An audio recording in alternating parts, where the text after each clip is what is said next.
5, 4, 3, 2, 1, 0. All engine running. Liftoff. We have a liftoff.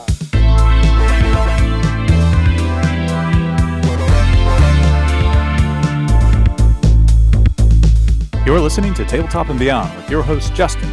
But before we get started, how was your Geek Week? And co-hosts Dan and Jason. You have to be willing to let the dice help you tell the story. Okay, look, this year I'm going to stop mispronouncing words.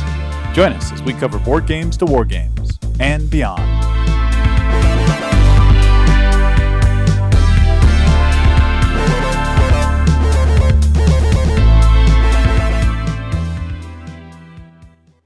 And welcome back to Tabletop and Beyond. This is our Talking Warhammer segment.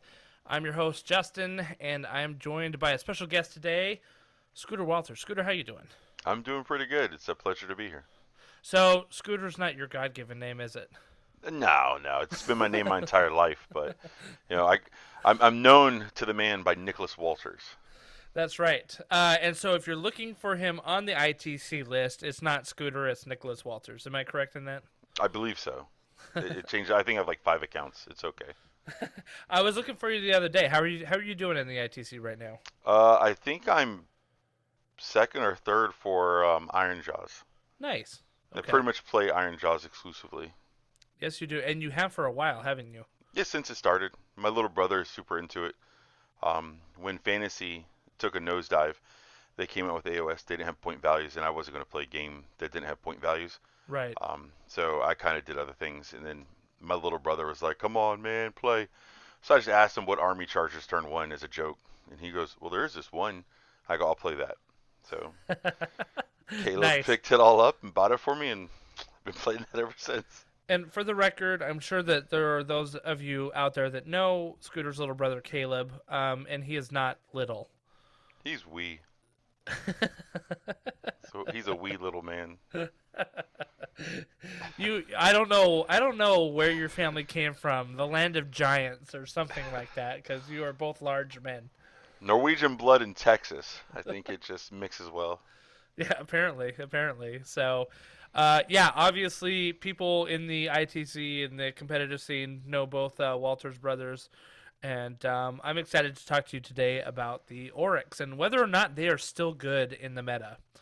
So I'm happy to get into that with you. That is going to be a good conversation. Yeah, for sure. So, to begin, what's on your hobby table, buddy? A million things, to be honest. Really? Yeah, it's a lot. I played against a good buddy at Adepticon, and we played the Legion of the First Prince. And I was telling my team about it, and I was like, "Hey, man, this army is actually kind of cool. It looked super fun. It had all the aspects in a game that I like.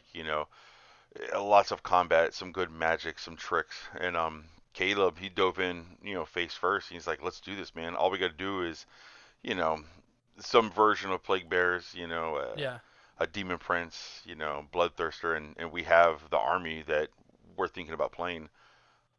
So there's a lot of that, a lot of dogs, a lot of Christmas theme. Caleb, I don't mind the Christmas theme. I think it's fun. It's always eye-catching, especially for like the little ones that are seeing it for the first time.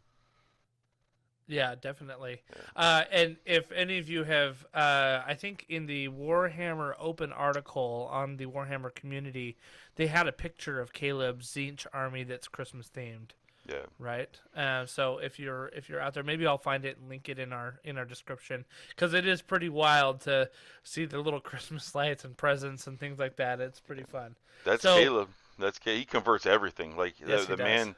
Lights, Christmas presents, he does it all, and he's like, "All right, paint this," and I'm like, "Whew, that's 50 Christmas presents on one base." Oh, all right, my gosh. Let's paint 50 Christmas presents on one base. But I mean, when you have him, his lights and his conversions really make up for the lack of professional painting that you see some other people do. So he does a killer definitely job. Eye-catching for sure. Definitely eye-catching. And he was showing a good friend of ours, Jason, how to cast and like the bases, so that you could like design 2 or 3 really cool bases and then just replicate them.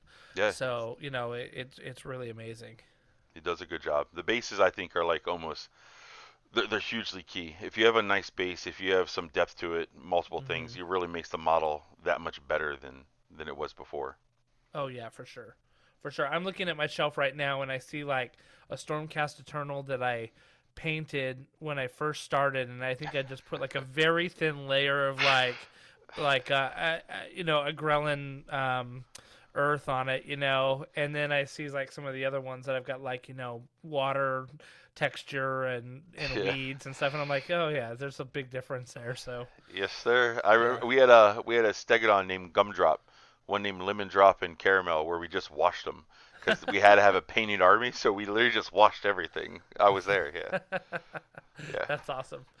That's awesome. So who's actually going to be playing the army? You or Caleb? Both probably. I mean, the big thing, I guess, like community wise down here is we're trying to re-energize what we had, like 10 years ago when everyone was playing. I got guys that are playing 40K asking me to play 40K with them. I got System of Battle that I'm painting up, Tau. Like, I'm not a 40K player, don't get me wrong, but I'll play. I think both of us really want to play the new army. As much as I love Iron Jaws, and believe me, I love Iron Jaws, I would like to play, Legion. I would like to play Nurgle. I've been playing a lot of Nurgle with our play group, and I'm like, these guys are insanely awesome. They're not the most killy thing, but they can literally take a Tyson punch to the face and just smile and give something back. I'm like, well, these guys are cool. Yeah. I feel like in not to harp on like what we used to play, but in old fantasy, there's always one or two armies that were just, these are the dominant armies. Good luck. I really feel strongly in AOS. There's so many different armies, and I think the catchphrase that people are using is like gatekeeper armies. Yeah, right. So it's fun to look and go, okay, there's 6 or 7 armies that can handle this gatekeeper, but are rough against that one. It's it's a cool flow I feel like we have going right now. Yeah, I think so too. It's interesting because I had Matthew Barker as our first guest on this, new Talking Warhammer segment of our podcast, and this is like shortly after the Nurgle book came out, and we were talking about how thematic that Nurgle, the Nurgle mechanics and the armies and everything are, just because it's like, these things are disease and rot, but they're just so squishy. Like, they're like tar babies, like in the old story, you just punch them and you get sucked in, and like what's happening here? And I played Lincoln the other day, just before he went up to Phoenixville for that basement Wargamers tournament. And so I played the list that he took and went on to win that tournament. I literally played him the day before he went up to the tournament. And I thought I had a pretty good list. I had 2 Maw Crushers, 6 Piggies, 10 Brutes, couple War Chanters, right? Like, and a Shaman. And I thought my list was pretty good, but oh boy, like that Nurgle army, like I did not play it correctly. Let me say that, Did you move forward?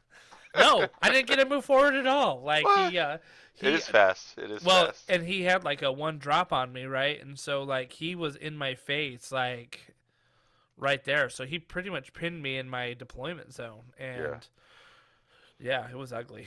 So, but Nurgle's a lot of fun, and I think in that Legion of the First Prince, like you have a lot of options. Like you could be playing Plague Bearers, but you could also be playing Pink Horrors. You could be playing, like there's so many options where you can say like, this little part of my list didn't work out so well. Let me see like what else in the entire realm of chaos that I can bring into this. That I think you guys were talking. You have like Flesh Hounds, right? Yes. I mean, those are great. Those are great like battle line models there. Yeah, the utility of the army is what I like, because in our group we always like look at it from the viewpoint of like, how do I fight Iron Jaws? Because that's what I play, and it's like, well, you're not going to have a lot of people that are coming to get you turn 1. You don't have to worry about that. Like, you can move things around. Furies are incredible. Like, yes, they are. They're extremely good, and against a lot of armies are going to have a hard time just dealing with Furies. Which is hilarious, because it's like they have no save whatsoever, but their ability to like retreat and just run and like go 12 inches is like, good luck like with this swarm of flies. Yeah, essentially. It's a beautiful thing. And the funny thing is when we're building it, we're driving back, after I played it, we're talking about it, like leaving Adepticon, and we're looking up the points. And we're like, wow, that guy's worth an extra point. That guy's worth an extra point. Yeah, That yeah. guy's worth. It's like, oh boy, but you still just you want to see. And I think the big change, for me, is I'm finally playing again.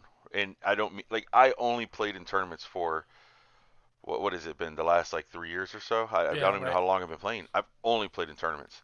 So it's been this last month and a half where I've been like, hey, Lincoln, Kayla, Brian, let's go to the hobby shop and just play every other Wednesday so I can get reps in and learn. So, where's your normal hunt? What's your hobby shop that you go to? I think it's called Game Nights. It's over by College Park. I know I'm brutalizing the name. Man, I got it on my GPS, and that's how I know to go there.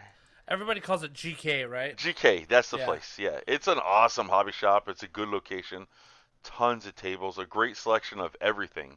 Because I also I'm a D&Der, so it's a great selection of a lot. So it's a really neat hobby shop. Yeah, definitely. Game Castle is what you're looking for. Thank you, Game Castle. Yeah, with the K, Game Castle. And for if anybody's curious, it's got 5 out of 5 stars with 23 reviews. So, I'm gonna say this: that if you can get 23 gamers give 5 out of 5 stars, it's got to be a great place. Yeah. Because we're usually nerd raging out and we'll give 1 star on something, right? We're angry people. Exactly. We're naturally angry people. No, I've heard a lot of good stuff about Game Castle. In fact, Lincoln has asked me to come up with him a couple of times, and I'm so busy right now that I want to get up there. I will get up there one of these days. It looks like a great store. I'm looking at pictures of it now. It looks like a fantastic store. It's the store, and then the people that show up to actually play the game. If you're really trying to learn AOS, James O'Brien is up there. Like a lot of the names are there playing on Wednesday. I'm just, like you said, I'm busy. So it's like I can devote every other Wednesday. Like I can get down there and play some games. We usually play 3 games. It's kind of gnarly. Wow. James was on the show just a little bit ago talking about Nova Open. So I'm going. Are you? That's good. Anything to support James. Honestly, he's a great human. So it's like if you're doing something, I got you, bro. I'm there. So it's interesting you say that because I know that you and Caleb and a couple of the other guys were pretty vocal about Nova Open in the past. Yes. And I think the fact that James is running it now and you guys are like, I'm all in, speaks volumes about James, right? Yep. So I'm excited. I'm excited for him. Like he's really getting involved in the Games Workshop scene and in the Warhammer Open stuff, and he's kind of becoming like one of the premier tournament organizers in the country. I feel that way too. I see him at a lot of places I go, and a lot of times I see him even supporting things that aren't his. You know what I mean? Oh, yeah. You want to support your name, and what I really respect about him is, hey, I'm gonna support something that's not mine, and to me that speaks volumes. Definitely, and he ran a little tournament here back in October, November, and it was great. I mean, he runs such a smooth tournament. Yeah. And it all starts with the tournament pack and the fact that he's got the rule set down, and so everything just goes smoothly when you've got all your ducks in a row, right? If we're being honest, he's also a ginger, so that's some extra points. In case our listeners don't know, Scooter is also a ginger, so he's calling out one of his fellow soulless people. We're God's people. What can I say? We're collectors. We're the ferryman for you. I got you. Oh, that's great. That's great.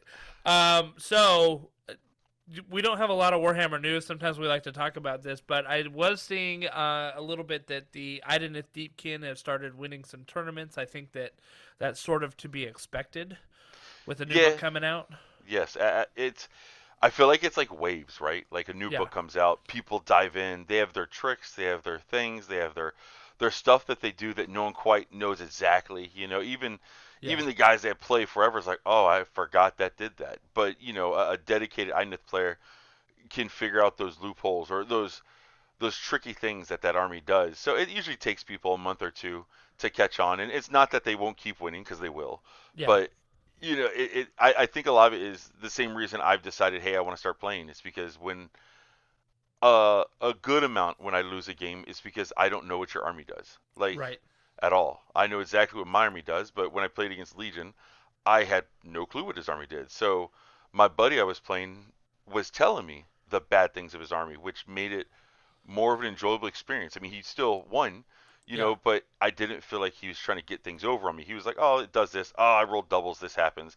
It was just nice, So a lot of times you just don't know what the army does, and it gets you. Like the sharks, pretty good. Yeah, those sharks are Pretty good. those sharks are really good. And the funny thing is like nobody used them before because they were like high points cost, right? Yeah, super And then high. and then they got dropped down in points. And I remember Lincoln sharing his all sharks list, and I'm like, you're crazy, dude. But then like you put it on the table and you're like, this is actually pretty good. Yeah, Like, watching. So my man Lincoln refuses to play disgusting stuff, right? Like he wants to win, like everyone wants to win, but like, hey man, these sharks just came out, they're incredible. You should take those. No, no, no, they're too gross. I'm gonna take this. I'm like, whew. It's just fun watching people like find like lists that are like a 4-1. You know what I yeah, mean? Like yeah, in totally. good pairings, you go 5-0, and it's beautiful. And I feel like iNeth for a while is gonna be like that. It's gonna Yeah, sneak up on people. You're like, oh, that's right, it does that. Oh, oh, that's right. yeah, And they're yeah. fish. Well, yeah, I mean, and really like you look at things like Reavers or Thralls, and you're like, oh, okay, that's just battle line. Well, no, they're actually pretty darn good. Yeah. You know, like That's always my favorite. Oh, okay, that's just this. You're like, uh-huh. All right, cool. yeah, yeah, like don't underestimate. I think that the IDK is an army that is easily underestimated. Especially when you put it in the hands of well, I mean, here's the thing about IDK. We had Sergio and Lincoln on to talk about IDK just before the book dropped, right? Heck yeah. And they were saying like this is an army for this is a finesse army. Like you need, they both said I wouldn't recommend this for a guy who's just barely starting out in Age of Sigmar, Absolutely. right? Like I wouldn't put this army in their hands. But you get an experienced general with that army. You know what I mean? This is the case with like all armies. You get an experienced general with all armies, and they're going to win some games. But especially with IDK, you get somebody in there that really truly understands the combos that book offers and how to Yeah. maximize the output of each of those units. They're a very dangerous army. So yeah, It's a hard thing for people to deal with. It's a hard thing for I mean, the king alone, hmm his movement speed is so high, his damage output. Hey, quick story for funds. yeah, yeah, I was playing Lincoln Shark Army last Wednesday, and I played against Kragnos, great guy. We're doing our thing. yeah, I made the king a monster. I walked into Kragnos. I roared at him so he can't give himself +1 defense. yeah. And I'm not gonna say I almost killed him, but I was very close to killing him with just the king. I was curious, like what when you practice game, you just go in and see what happens. I mean, 15 wounds out of 18 Yeah. was had. It was like, whew, this is pretty good. The king just outputs so much hate. It's a beautiful thing. Right. Yeah, definitely. He's got like what is it? Like his weapon does like 4 damage. It's 3 damage on the charge, but you get extra dice for each unit Oh yeah, near that's him right. or something like that. And it was like Yeah. all of a sudden this spear, or it was just insane. I was like, this thing is nuts. Like, all Yeah. right, cool. Yeah. Yeah, definitely. So yeah, so obviously we're seeing them win. I agree. I think it takes usually a month for the meta to figure out what the deal is, like what these Yes. really look like. And of course you get the people that are like, "Ooh, new book out. I'm going to get a new army." And so, That's the part. they kind of luck into winning at first, I think. Yes. Yeah. Me and Kip talk about it all the time. Like, sit at a hobby shop, new book comes out, we're buying everything, Yeah. and you would chase the meta. You would just chase and chase and chase. And I'm happy that we're older now. It's like, hey man, let's just flush up the Gargants because they look cool. It's Right, like, right. let's just do this because it seems neat. Like, instead of going for that, I need to be 5-1 or 5-0 at every tournament. Let's go for a 3-2. Let's go for a 4-1 and bring a really cool looking army. Yeah. You know, And when and I'm going that's to have fun playing, right? yes, that's the whole thing. Is like I'm gonna sit here in front of people for the next 9 hours today. I want to kind of have fun. Mhm. You know. So that kind of brings up, we're gonna get into like where the orcs place are in the meta, right? But let's talk a little bit about the meta right now. Like, where do you think it stands? Like, we're 9 months into the AOS 3.0, right? And this kind of Season of War Thondia, which is like the monster stuff, right? With Yes. Gur. So we're like 9 months in. First off, how do you like AOS 3.0 compared to the other editions? Infinitely better. It's Infinitely better. I agree with you. infinitely better. There's so many more options. There's so many more variants. There's so many more builds. And I don't need a million options, but I need options. I need choices, you know. And I feel like 3 gives us a lot more choices, a lot more things. Yeah, I think 3 allows generals to shine. Yes. You know what I mean? Like, where 2 is like, if you had a good army, you could be a bad general, but that army was still going to power through. Yeah. I think Slaanesh comes to mind when that thing was out, right? Because it was like really hard to beat Slaanesh if they just had so many, like that always fight last thing. Yes, and that stuff like, was insane. Their movement speed out of this world. Like they had so many. I won't even say tricks. They had so many ways to just go, hey, you're not going to play for a little bit. Let me do some stuff.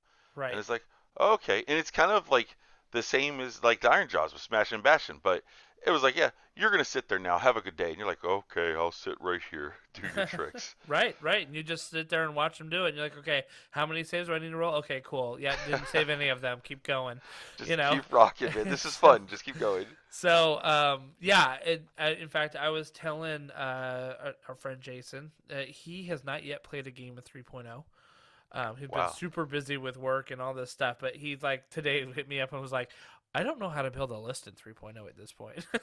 That's funny. I'm like, yeah, okay, we can go through that. But anyway, I was telling him, though, I said, listen, I love 3.0 because you get to do things in your opponent's turn.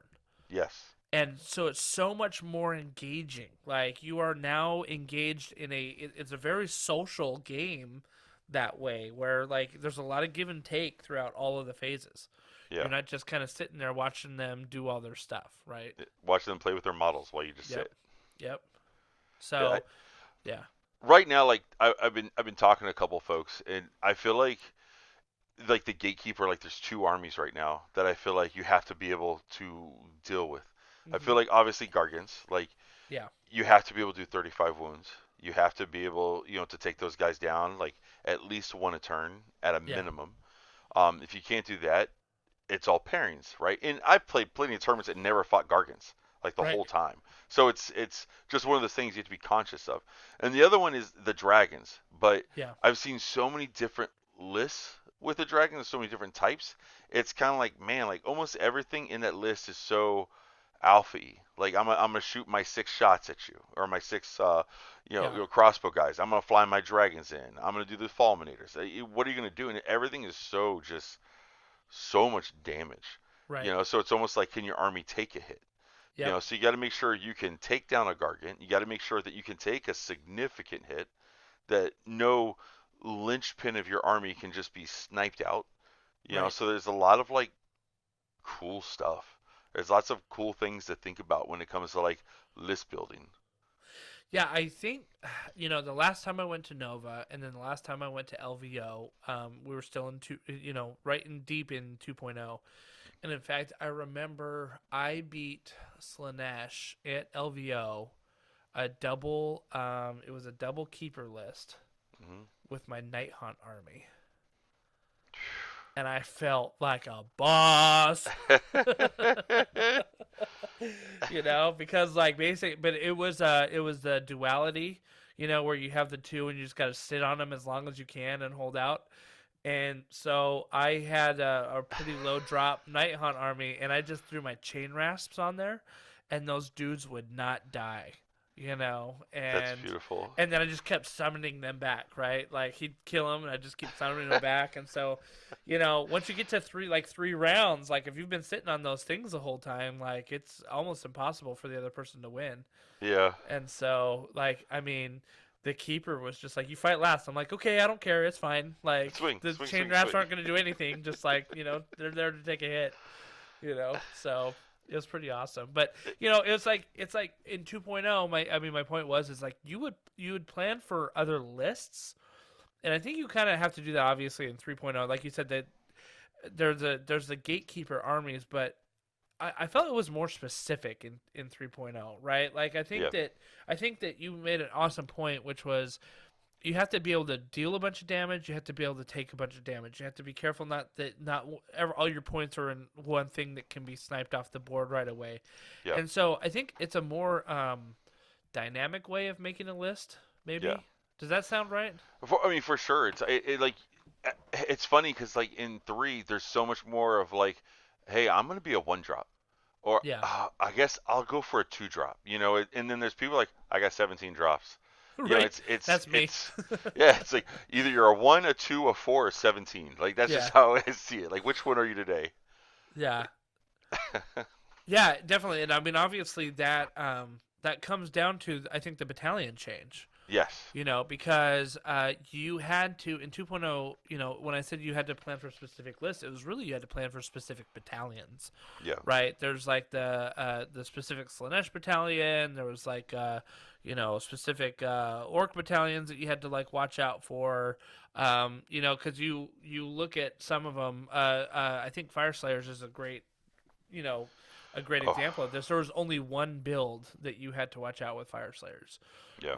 And but now, because you have the core battalions that everybody has access to, and none of them really give you those like weird combos, right? They'll all give you benefits, but not the combos that would set that army apart.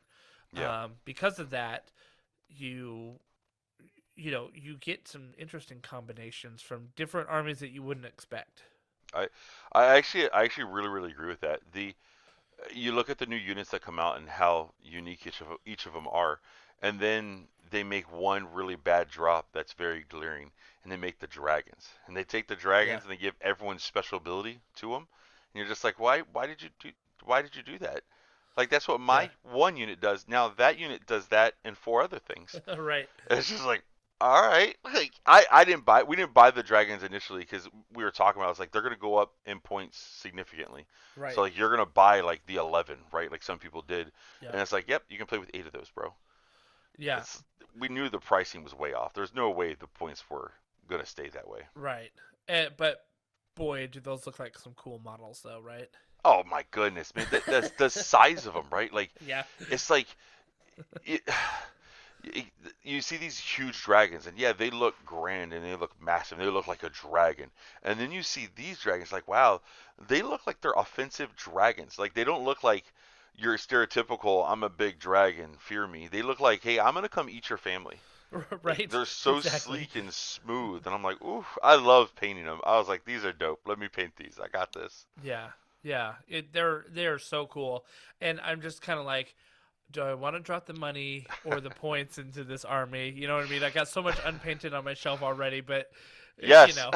Yes, I do. I do. They're fun. They're fun. Their shooting is good. Their combat is good. Their speed is good. Like everything about them, I feel like is good. I don't think a full dragon army is good, Yeah. personally, because I just think you're losing a lot of stuff if you dump too many points into just dragons. Elaborate on that. Well, okay, so I have this conversation with people a lot about like Iron Jaws, right? Okay. And like they go, why don't you take 2 Maul Crushers? And I go, I think playing 2 Maul Crushers looks like a ton of fun. I think it's strategically a bad move because you're losing out on a lot of wounds and you're losing out on a lot of board control. And I say this, a Maul Crusher can be killed. Yeah. 6 piggies cannot. You have to be a very specific thing to actually kill 6 piggies. Right. But a Maul Crusher, a lot of things can walk up to and kill it. So Yeah. why take 2? You overreach with them all the time. You go to grab objectives or key points in the battle, or I'm going to kill that unit, and now your Maul Crusher's out there, and I'm going to go and kill that Maul Crusher now. Right. Where the dragons, it's almost the exact same thing. Here's my unit 4 and my 2 units of 2, and my boss guy, and then that's all you have. There's no protecting them. There's no covering them. And if you just have one bad roll with their shooting or one bad attack sequence, I'm going to go ahead and fight your dragons now. Right. And that's kind of the problem. Like, what supporting stuff do you have for them? Because I feel like there's a lot of cool Alpha Strike stuff that's like a lot of fun to use, but what do you have backing them up? And if it's more of the same, I don't know if that's going to be enough against certain armies. Nurgle, for instance. You Right. shoot and shoot and shoot, and they go, okay, 5 up wards, here we go. Yeah. Yeah, Yes. and all of our plague bearers are 2 wounds now, right? Yep. And so Yep. we'll just squish all those up. Thank you very Yep. much. And that's the You know. problem. They have glaring bad matchups. I'm a Yeah. Magic player for a long time before I played Warhammer, and there'd be like, this deck has a 70% win rate against this deck. I feel like there's a lot of that in our game. Mhm. It's not as bad, but there's still a lot of like, I'm gonna play Army A against Army B. I can only win 20% of the time because of just average dice rolls. Yep. Yep. Yeah, that's kind of an interesting thing, which is it seems like the writers of the books that have come out, they really like being a foil for another army, and you can almost look at him and be like, yeah, you're like, I think Nurgle's a great example, right? Like, yeah, you were meant for the dragons, weren't you? Like, Yes. You feel like they bring stuff out and they go, hey, so check this out. I'm waiting because obviously I don't have any news, but if monsters go away and the new realm is something about horde armies, yeah. it will shake up everything. Oh yeah, for And sure. that's, I think, what I like most about what's going on right now. Both because I put myself in the shoes of Games Workshop financially, they're going to make a ton of money, Right. right? And that's cool to know that my hobby has sustainability, right? Right. But also, it makes the game different. And that's also hugely fun and very entertaining. So our listeners are probably tired of me saying this, but I'm going to say it anyway.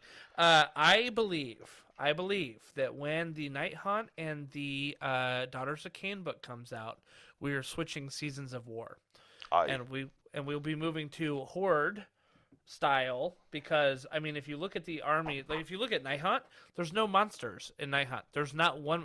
The Mourngul, which is a Forge World model, right? Yeah, But like that's not enough to like sustain them in this season of Gur. correct. Unless they come out with a whole bunch of new monster models, which I don't see them doing for Night Haunt. And I don't think they need to. I No. think what they need to do is keep interest in the game. So you don't Yep. have to put out more models that cost $150 to buy. Right. Like, switch up. Like, and I hope you're right. I want the new meta to be something like horde models or horde units. Yep. I think that would be hugely entertaining. And look at Daughters of Cain too, right? Which Yep. is another horde army with all those Sisters of Slaughter or Witch Elves or Yep. something like And that. again, very limited monsters. Yep. You're allying in things. So, and here, you ready for this? You have Daughters of Cain, which will probably get a bunch of rend. I imagine, like some of the what was it, the gladiatrix was able to give like a bunch of rend out, So you're gonna have high rend versus impervious to rend as an army. So they're gonna kind of foil each other, I think. That'd be good. I mean, but that's part of it. That keeps it interesting. Yep. That keeps the whole, champion at the gate to stop you. That's to me a good thing. Having Yeah. those counterbalance, I think, is good for the game. I don't think everything should be cookie cutter. Yeah. This isn't chess. It's not my mind versus your mind. It needs to be armies versus armies. Right. Right. Exactly. So I'm excited. I think I think people were hoping that the books would be out by now because they said spring, right, of 2022, and we all know kind of the shipping stuff and the timelines are all a little wonky. But if they come out in late May, right, if they start previewing them in late May, that's still spring technically. And even if they come out in early June, that's spring technically, and that sets us up for basically a year in Gur, right? Yeah. So, which brings me to the next point. I had asked this about, to our last couple guests. This Thondia book that came out. Do you have it? Caleb does. What did you think of it? He really. That's the new like endless spell killing monster thing. Yeah, that's the incarnate. It came with a book too, right, and some terrain stuff and all that. Yeah, I mean, it's smooth on Games Workshop's part to put the one thing people want in a book or a box of things people don't want. Right. But I mean, they're British. They're the most evil group to ever exist. But fast. Take that, James O'Brien. They're just, there's not much redeeming about them. But they make a good game. So They do make a game. the monster to me is ingenious. Hey, here's this thing that a lot of you don't have access to. We're gonna put it in here. A lot of you can play it. I think it does a lot of damage in terms of it doesn't die in one turn, so Right. it has a chance to actually offload its damage. Where a Right. lot of things like I come in, boom, you're dead. This thing goes high, I'm gonna go and attack back now. Yeah, Like yeah. so, I think it's really good for a lot of armies. Like in my mind, like we're thinking about Bone Splitters, or like you're talking about with the Dark Elves, the Daughters of Cain. Yep. You know, there's a lot of armies that you can slap this thing in. It's like, oh, this thing's pretty cool. Its rules are incredible. You know, we love it a lot. The book, I don't think Caleb's read yet. I don't know Hmm. anything about it. I'm very limited time. That's why I'm trying to play to learn all this stuff. Yeah, I am curious about it because we haven't heard a lot about like kind of the battle packs that are a part of that book, Yep. right? And I can't tell if that book was meant to be very narrative and have almost like a 40K crusade style campaign Well, thing, they said both when they released it. You know, Yeah. But I haven't heard many TOs out there like being like, "Oh yeah, we're totally including the Thondia battle packs," and stuff like that. So, well, I, that brings me to. No, I mean, for sure, it's like to me, anything that shakes things up, I think is a good thing. You yeah, know, but yeah, like you said, no one I talk to, the guys up north I play with in their tournaments, you know, no one's talking about this book. Hey, we're thinking about putting in and study up on it. You right, know, I haven't seen anyone put out anything like Nova hasn't put out anything saying, "Hey, we're going to use this," or right, thinking about using it. So it's hard because people like what they like, you know, yeah, and it's yeah, hard as a TO to take that jump and say, "Hey, we're going to add in this." Like right, for me, I always say it's your tournament. Whatever you want to add in, you should. It's yours. yeah, yeah. No, I agree. I mean, and everybody has that flexibility. Although I would say with some of these big ones like Nova Open, Mhm. that they are kind of like I don't want to say that they're sub tiered to like a Warhammer Open, but they are on that level. You know what I mean? And Yeah. so I think that there's a certain expectation of what should and should not be in a a big grand tournament like that, right? A weekend 5 game tournament that's at some hobby store in the middle of Maryland or something like that. Uh, like sure, dude, throw it in there, have fun with it. You know what I mean? Yeah. No, for sure. I mean that you kind of said it. You know, it's really refreshing seeing Games Workshop bring back all these tournaments because I was Yeah. playing back during Ard Boys and we played in every Ard Boys we can get our hands on. You know, Games Yeah. Workshop would throw these tournaments like this is awesome. Like it felt like they were into the community. Then for a very long time, Games Workshop, I mean, to me it felt like they were like, I don't care about you competitive players. Yeah. Leave us alone, get out of the store. And it's like, wow, dude, like all right, like that's kind of weird that you would just ignore like a whole set of your player base. But I feel Yeah. like they've come back. You know, Mike Brandt is he's doing it. You know, and Right. it's really cool watching him like take the horns, take the reins on that, and like really run it. It's really cool. Yeah, we had a great conversation with Reese Robbins a couple episodes ago. And, he's with Frontline Gaming, and they're the ones that run the ITC. Hmm. And it was really interesting when I brought up the idea of like competitive play is ruining the game, because I feel like that was a sentiment that was significant when I first started getting into the hobby in like 2017.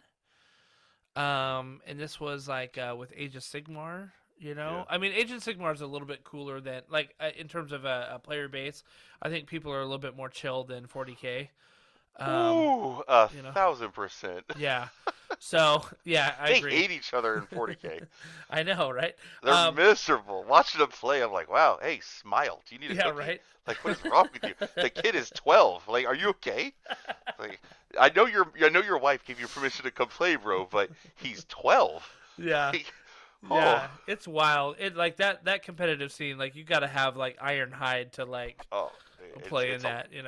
But I mean, I will admit, fantasy was Yeah. the same. The Yep. players we played in fantasy, I mean, I'm a really like happy, jolly guy. I mean, I played against people that I'm like, man, I would strangle you if I was in my current situation. Like, Right. you're a Right. horrible human. Like, but with AOS, I honestly don't. You got me thinking. I don't think I've had a single game where I was like, I really don't like this person. I I can't mean, think of one off the top of my head. it's been great. It's funny because I don't think I've had a horrible game But Caleb, I guess either. he's horrible. That's probably when I played against his Zinch army. That was probably like my biggest negative play experience that I had. Well, so And- yes, because the thing, what people don't understand, right, is like you watch people try to replicate his army, and it's Yeah. really cute. And as a big brother, I'm like, I love Caleb, and he's played Zeech literally since we started. Right. He picked Zeech, I picked the Dark Elves since we started this. And I Right. mean, I don't know when we started, like 2010 or 2007. It was a long time ago. Yeah. He picked Zeech. He's played it literally forever. His Yeah. army has been nerfed into the ground, and he Yeah. still smiles and finds ways to beat people because I think Zeech has by far the most special, stupid little hidden things. Oh yeah. Oh, your army does what? Oh, Yeah. your army does what? Like, it just doesn't stop. Yeah. I agree. It And has to be terrible. the thing is that, and this is what was funny is he's like, here, let me play Zinch with you. I want to show you something. Like he was like giddy. He was like a kid in a candy store. Like he's like, here, all right, you get ready. It's turn 1, but get ready. Here it goes. And then he does his thing, and I'm just like, is it time to go get food now? Because that's about where I'm at. Bro. Like I got tabled in turn 2. Yes. And I'm like, okay, all right, let's go get food now. I'm hungry. The problem is he's such a nice person. You're like, I Yeah. really don't like you. I really like you. It's like, oh, we're playing in small tournaments way back, and I'm playing at a table, and me and him are like back to back, right? He's right behind me, and I'm playing my opponent, and I'm doing pretty good. So I'm like, all right, I got this under control, and I'm thinking ahead. I was like, man, I wonder how Caleb's doing, because you want your friends that show up to do well, right? Yeah, like, yeah, for sure. I want them all to just kick butt and like have a ton of fun. So I'm literally getting ready to turn around and take a look at his table, and I hear my baby bro go, "Hey man, your army looks really nice." And I'm like, he's winning. And I turn back around, I do a thing. I was like, I didn't have to look. The moment I heard him give someone a compliment, I was like, he's winning. Back yeah, to my thing. yeah, He's- that's so funny. He loves the game like a lot. Yeah. So it's kind of like, it's just cute. It's just cute. Well, I don't know and how that's we got the on that thing. tangent, That's but- well, I was gonna say that's the thing is like I was like, this sucks, but at the same time I saw how excited he was that everything was working, that I'm just like, I'm gonna let him have this moment. I believe it or not have the opposite reaction, right? When I'm playing a game and it's bad, right? Like I get one of those 70-20 matchups in my favor, or 70-30, excuse me. I can do math. Yeah. I feel terrible. I'm Right. like, man, this can't be fun for them. Why am I still playing this army? I need to play something else. But my problem is Caleb is beautiful, and he's like, hey, can you paint this for me? So I never have a chance to work on anything else for me. So by the time I go to tournament, like, I guess I'm playing Iron Jaws again. Like, That's funny. yeah. That's pretty good. That's pretty good. So, yeah, no, I think I was just saying the competitive play. Somebody said the competitive play is killing the game, and I don't feel that way with Age of Sigmar. I feel like the competitive play is kind of what boosts it. But we're in a weird spot right now, I think, with Age of Sigmar, where there's not enough of the non-competitive play out there. Does that make sense? So yeah, that's what I was about to say. If they're saying competitive play is killing Age of Sigmar in a tournament, they need to stay home with their dogs. Right, Like, exactly. Don't come out. Like, if you're really mad that you show up at a tournament and someone brings a tournament army, I think you have an issue, and you got to deal with that issue. Right. Now, my thing is, we go and we're playing on Wednesdays, right? I'm just going to say it. I go down there and I'm like, hey, I don't care what I play. I just want to learn. I'm not playing the most broken crap I can think of. I'm just going to play my buddy Lincoln's, Sharks. Yeah. I know they're really good, but I have no clue what I'm doing with them, so I'm not going to be good with them, but I get to learn. Yeah. And that's where I think personally, like, hey, let's go play on like a Saturday at the hobby shop, or let me come over to your house. If you're going to your buddy's house and he's breaking out Caleb's Zeech army, he's not a buddy. Unless you're saying, let's play a tournament army. Like, Right. if you show up and someone's playing, 3 units of 6 pigs and a mall crusher, that's not your friend. Like, that's Yeah, right. that's not your friend, unless you want that. But some people want it. Some people are like, Yeah. hey, man, I came up with this list. I want you to bring something hard. Cool, let's play. Me, when I come out to play and it's not at a tournament, I'm like, I can give two poo-poos how hard of a list I'm playing. I just want to make sure we both have fun and we both learn something at the end of it. so we're not surprised later on. Well, I got into the hobby by painting, actually. All right. I was playing basically a tabletop RPG similar to D&D, and I said, I want some models on the table to kind of help stuff. And I'm like, oh my gosh, these Games Workshop models are exactly what I need, right? Of Yes. course, because they're Yes. cool. I mean, the Age of Sigmar model line is by far Games Workshop's best. Yes. Like, better than, I mean, there's some cool 40K ones, but like pound for pound, Age of Sigmar's models are amazeballs. Yes. You know, so I said these are the ones that I need for my tabletop, and I got a box of Chaos Warriors. Yeah, buddy, And- come on. Yeah, and painted those up, you know, as like the baddies in my RPG campaign. And so I started painting those, and I got into painting. It's like my zen space. It's where I go to just like melt all the stress of my days, you know, and I love the hobby of it. I love getting better. So I'd be watching YouTube videos. I went to Nova Open, took classes, and then I started, you know, and then all of a sudden I'm like, what would it be like if I started playing these? Yeah. You know, and so Jason and I were kind of talking about it. He lives down here near me, and we saw a local store. They were having a slow grow campaign, which was awesome. We joined that I've been in campaign. a lot of those. Yeah, and we joined that campaign, and it was kind of headed up by our friend. I think you know Garrett, right? Yes. And Yeah. so he was there at the store. Nate Trentinelli was there as well. Yep. I think Sergio might have joined in once or twice. Serge is my man. Yeah, so you know, like we had some heavy hitters in there, but they were like, we want to get some more local players going, and there was a local store that was relatively new, and so we started a slow grow campaign, and that's where I really got introduced to the hobby.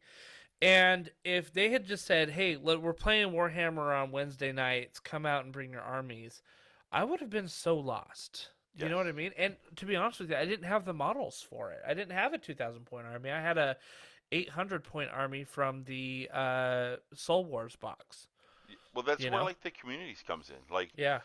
you know, hey man, like this is what I'm doing on a Wednesday. You should come out and hang out with us. And like getting text chats together, be like, hey, I'm heading out. Who can make it? And then all of Yeah. a sudden you have a community that goes from just you and your brother and your friend to like 5 or 6 people. Then the next week you have like 10 people, and then it goes back down. But you get a group of people together who want to come and just spend time.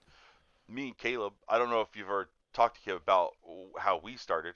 We drove all the way to Bel Air from Elkridge to play in the Bel Air Games Workshop because I Oh didn't my know there gosh. was another one. Just had no clue. So we're Yeah. well, I guess rewind. I'm young. I think I was like 23. That is Uh-huh. young. Your Yeah. audience can stick it.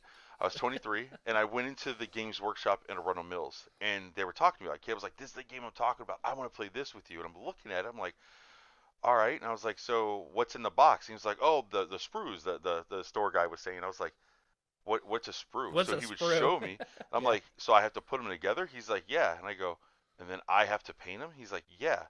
I looked at Caleb and I go, "We're going to the movies." 2 years went by, and I'm working overnight, and one of my guys I was working with was literally painting his models at night, and I was like, "What are those?" He's like, "Oh, these are like cold ones," and I'm like, "What's that?" So he's telling me, I was like, "I think this is the game that Caleb showed me." So full like 180, I was like, "Hey Caleb, I got this game I think we should play." Oh, that's hilarious. We went there, we played, and then Caleb found out about the battle bunker. I was like, "What's a battle bunker?" So then we just stayed there, and you talk about the painting aspect. Yeah. Me and Caleb were players. I just want to play. I want to play. I want to play. Yeah. Paintings for I don't have time to paint. But then you have like a lot of the good painters that are up there, and you're watching them, and you're just like, all right, this is cool. Then Yeah. like the locals in the store would talk to you. Like there was a guy Doug there who is by far one of the coolest old dudes ever, and like he was showing us stuff, and I'm like, all right. So we started to paint, and I enjoy painting much more than building. Caleb loves building. Yeah. So, but in the end, we both really like just going to events and playing as much as possible. Right. Yeah, it's funny because I'm in Strat for time right now. I coach my son's rugby team. All right. And so, I'm out of the house for 6 to 8 months of the year on Monday, Wednesdays, and Saturdays. Oof.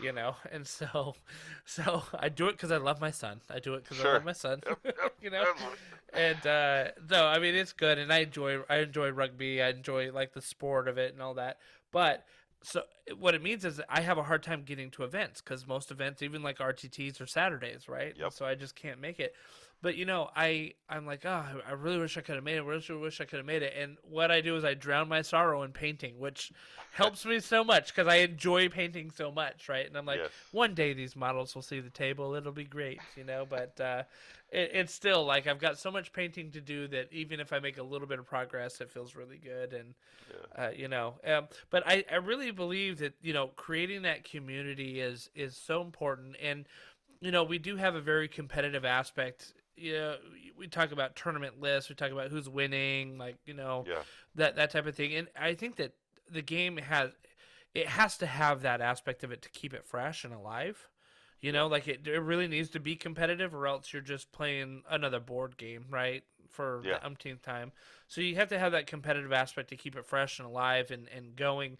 But I do think it's important to have, some more, maybe it doesn't have to be narrative, but like doing a Path to Glory campaign, doing a slow grow campaign, and really like stepping up and helping these game stores organize it.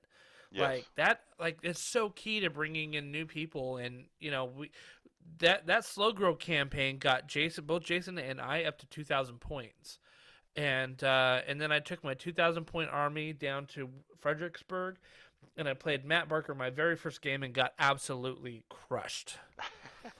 And then I played Sergio Ortiz my second game, and I almost beat him. Like, Yeah. I came literally like a couple dice rolls away from beating him. And he was like, I was not expecting that. And I was like, neither was I, buddy. But that's the I don't know. See, that's the good stuff, man. When you have really good players who are excited that you almost won, Yeah. that aren't mad that they almost lost. It's like Yeah. 40K ain't like that. AOS, Yeah, that's true. That's a really good community. Yeah, definitely. Well, let's talk about orcs, my friend. The question I want to answer tonight, and I think it's all related to everything that we've been talking about, but are orcs still good in the meta? Are they were one of the first books that came out with AOS 3.0, them and the Stormcast book. And so are they still good? First off, were Bone Splitters ever good? Never. Poor Bone Splitters. Never. I want them to be good. I want them to be good so bad. I was looking at the book and I'm like, man, they have so many. This is so cool. This is so cool. This is so cool. How do you protect this? How do you protect this? Yeah. How do you protect this? Like, they have so many things in it that I'm like, you're just right there at the cusp, and then it just falls back. You're like, oh, it's so, oh man, but you gotta worry about this. Oh, but you have, oh, but then you got like. I think Bone Splitters are awesome, and I mean, I know there's like Kragnos and a bunch of your Savage boys running across as fast as possible, getting into combat and doing stuff. But in the end of the day, it's 20, 40, or 60 wounds with a 6-up save.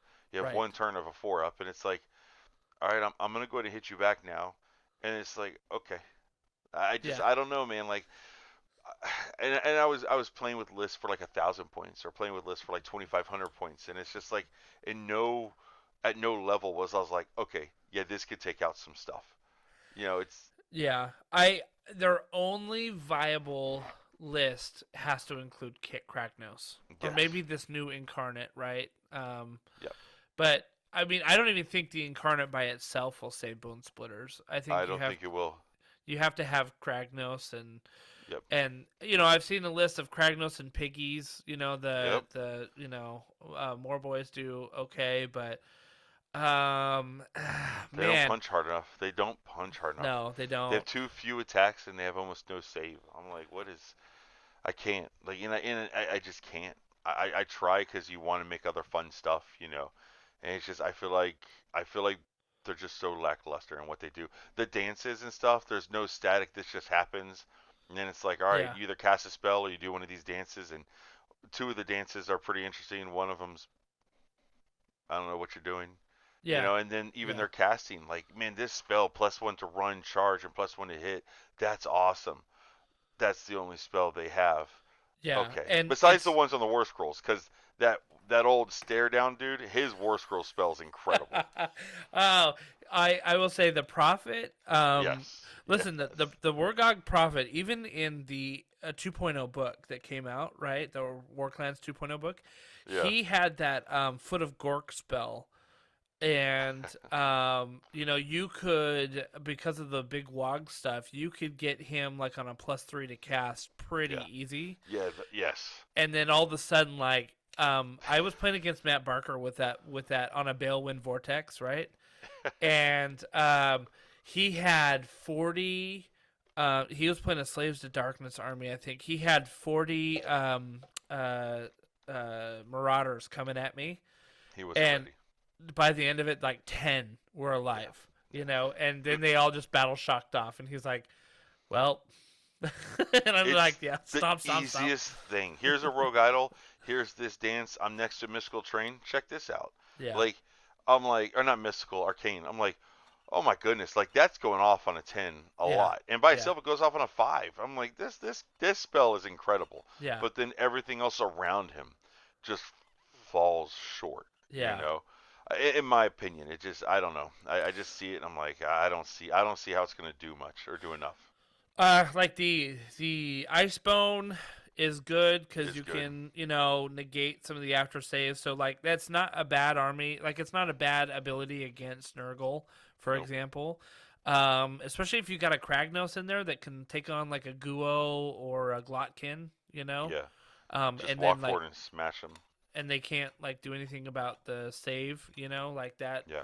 That definitely helps, but I wouldn't consider them a foil for the army. You know what No. I mean? Like the bone splitters, like the Nurgle's not going out of the table being like, "Oh no, the bone splitters! I can't believe you fielded them."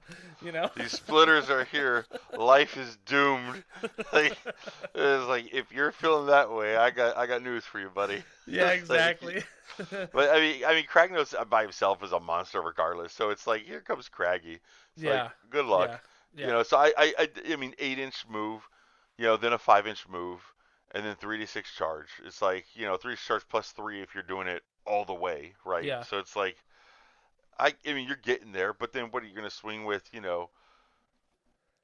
What would that be? End up They being got, like 60 attacks? Yeah. If you get it all in.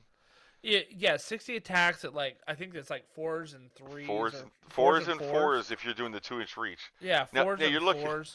You're looking for those 6s, but hey, I landed 5 6s. All right, take 6 mortal wounds. I don't know. Yeah, right. It's just- Like okay, I and don't it's see like it. hardly any rend. Yes, You're just none. like, oh gosh. I just don't see it. They just don't have a lot going for them. Poor Nah. guys. I do want to come back to the Wargog Prophet's mask when we Yeah. talk about Big Wog, because all of a sudden in a Yes. Big Wog list, like that mask is amazeballs. It's good. It's very good. I like that they let you play with the kitchen sink in the big walk. I Yeah. like the idea of playing with everything. I don't like the big walk. I like Yeah. playing with everything, and that's the cool part. I think if you're building a list in the big walk to do big walk stuff, you clearly haven't read the big walk. Right. But Right. you're Which still is gonna funny play with all your toys. Which is funny because so all right. Well, let's talk about Big Wog right now. Unless you want to talk about Cruel Boys and Iron No, Jaws. in the no, middle right now. no.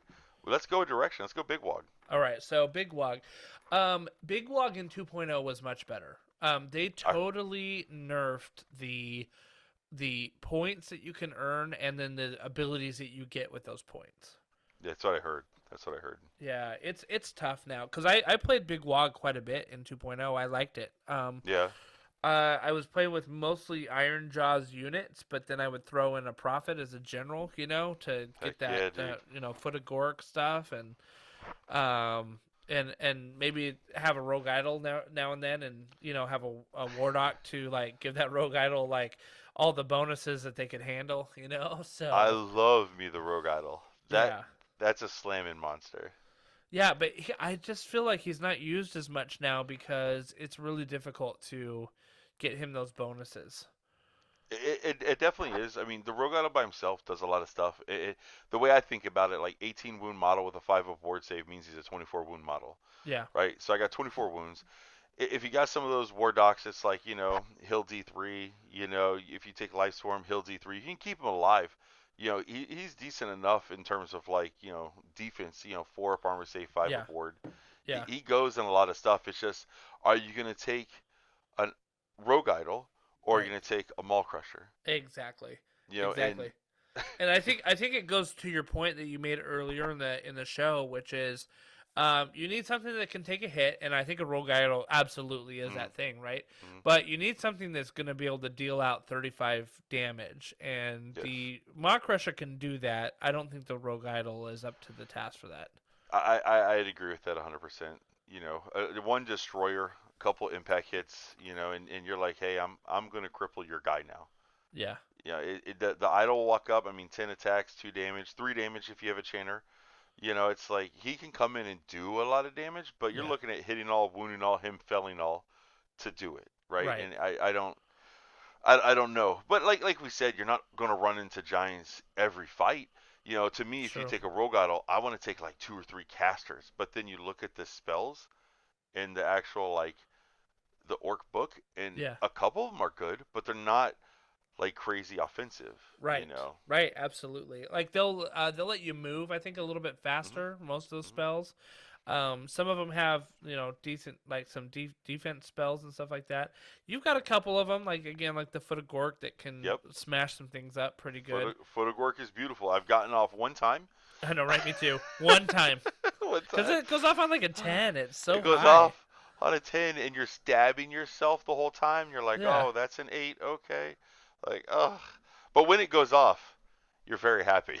Oh yeah, Like, all right, for cool. sure. That was 3 stomps.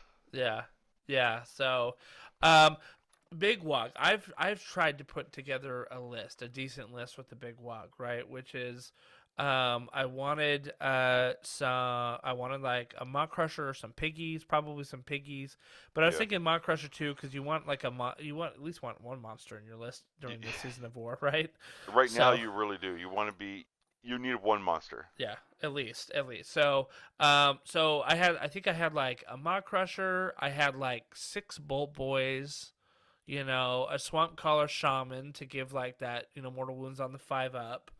Yeah. I didn't go with the Marsh Crawler that like gives an additional mortal wound on a 6, just because it's like 300 points, right? So Yeah. I couldn't really fit it in the list. So I ended up with something like 2 units of 10, Hobgrots for screening. I had a couple piggies. I had the Maw Crusher. I had a couple Bolt Boys and the Shaman. And I'm just like, okay, well, like, this is interesting. But, man, it was really hard to make the points work for me. Like, I kept ending up with a list that was like 900 or like 1,930.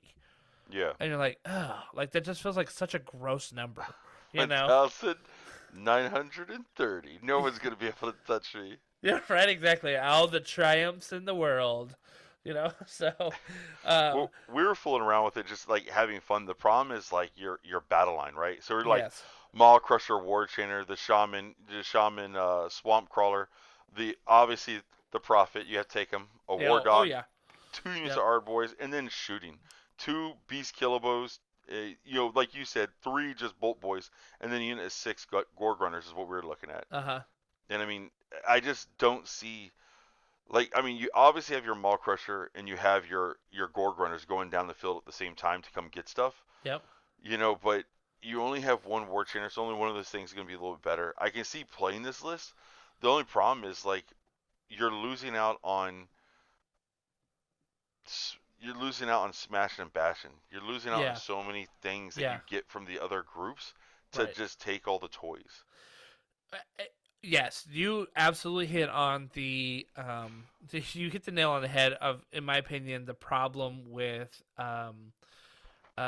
Big Wog, which is you don't get smashing and bashing. You still get the mighty destroyers, not terrible, right? Yeah. Still get the mighty destroyers, but you lose out on the smashing and bashing. Only like 1 unit gets the 6+ venom encrusted weapons. Yep. The another unit gets the glowing tattoos. Like, okay, big deal. You know what I mean? Like, Yeah, and it's just for me. I mean, I'm sure we can sit and we can theory hammer and we can come up with some stuff that we think might do some things. You know what I yeah, mean? It's just I have a feeling at some point, like shooting is going to become an actual thing. Where there's some armies that have some really good shooting, but at some point there will be armies that can do enough shooting to take on a lot of armies. And when that happens, I mean, what are you going to do with the big wog? They're going to just outright kill your puppet right away, or prophet right away. Your war chainer's gone right away. Both your skewer bows are gone right away. It's like, all right, well, you have a maul crusher. Come on Yeah. over and kill a unit, and then Right. I'll kill your maul crusher. Yeah, exactly. So like, I don't know. It's like, and that's the fun part about the game is like with Idoneth coming out, with the new books coming out, it changes the meta each time, and it makes certain things that weren't, say, viable a month ago, Yeah. kind of viable because everyone's playing this thing, and now there's a room for it and a place for it. Right. Yeah. Yeah, definitely. I think, in my opinion, Mhm. the big wog is best played at like 3,000 points. Dude, I wish we had, yes. You know, like Yes. if you could get a 3,000 point, like kind of Armageddon style game, you know, boy, howdy, that big wog would be so much fun to play. Like It would be incredible. you'd have so many tools out there just to like, it would feel so thematic and so like epic, you know, to have, you know, Bolt Boys up on the hill just like slinging mortal wounds, and a Maw Crusher and a bunch of piggies going out there, and you've got, you know, some you know, Arrow Boys or some Savage Boys running up the field too. Like it would be very cool, very Yeah. cool. Anything to shake it up, you know. Like we used to joke about like Bring Your King tournament, where like you take some named character and the type of troops that go with them, and you have to bring that and those type of troops, and then anything else. Like it would be fun to just like have like themed tournaments again. Yeah. Oh You know, yeah, where it's totally. not bring your 2,000 point list you play every weekend with your friends. Like, hey, here's something crazy. Play this. And that you know, maybe that is one of the downsides of the ITC, right? Because people are chasing after those points that, you know, and you've got limited. I know I have limited tournament availability Yes. because I got family stuff going on and all this other stuff, and so you're like, oh, like if I'm going to play, I want to get ITC points. But you know, I'm going to be honest with you, I'm not going to win an ITC anytime soon. I'm not playing nearly as much. So some of these theme tournaments sound amazing, like a lot of fun. Yeah. You know, so. But the big wog, I think that you have to have mandatory 2 prophets in every list. I think so. I think you have to. 2 prophets. Yeah. I Because mean, you I got kind the of mask. agree. You got the mask, like 2 masks, like doing their things. Just doing the Ooga Booga is so good, man. It's honestly so good. You're like, hey, I'm gonna Ooga Booga now. They're like, what's that? It's like, check this out. Yeah. Oh, dude, like the fact that you can do the mortal wounds, and I mean, of course, like my luck is that I end up rolling the dice and end up killing myself, right?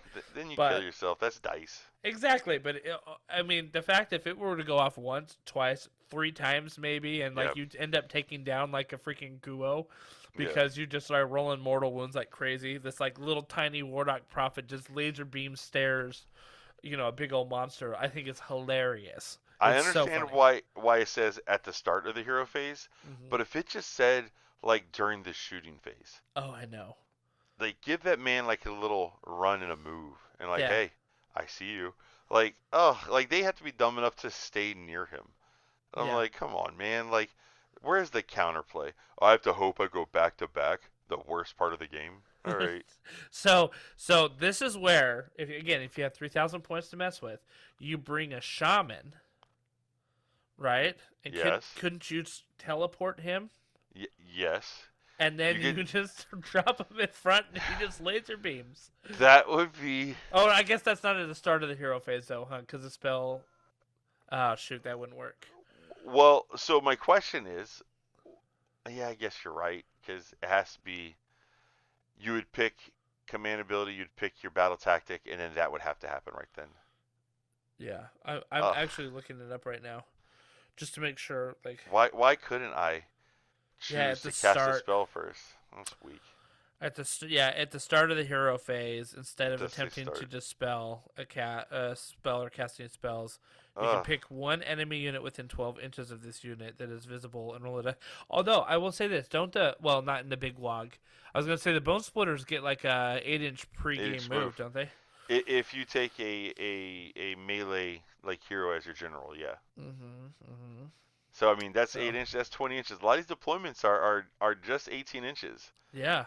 that you do have there are some situations where it'd be useful. You know what I mean? It would be so hilarious because it says, obviously pick one enemy unit within 12 inches of this unit that is visible and roll a dice. On a 3+, that enemy suffers D3 mortal wounds.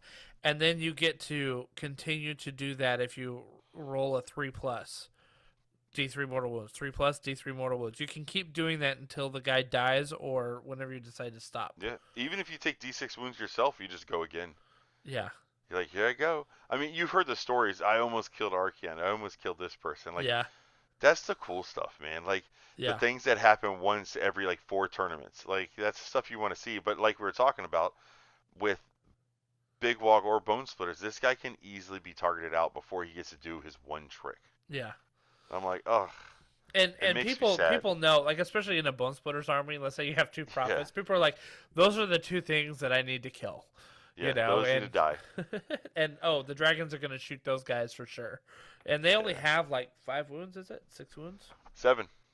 7 wounds, oh yeah. There's 7 wound models, man. Those guys are, they're definitely hardy. They can't die to themselves, and they have that 6-up ward save. Yeah. Like the paint or whatever. So they have that right off the bat. So, I mean, that's good. Yeah, definitely. Definitely. And they get to cast 2 spells. Cast 2, dispel 2. Yeah, which was a change, I think, right? Did they always be able to do 12? I think they always were able to do 2 spells, but I haven't played them that often. I played against them one time when my buddy was like, I know it can kill your piggies. And I was like, what's that? Check this out. And I'm like, bro, they're dead. Like, what are you talking about? He's like, fear these big stabbers. I was like, what do they do? Well, they're going to go kill your giant. I just put my Maw Crusher in front of him. I was like, go ahead and attack him. I want to see what it does. Right. Like, they can't kill him. Now get them out of here. It's like the one army that was awesome. I remember watching people crush with it. Was the shooting the our boys Cunning Ruck or whatever.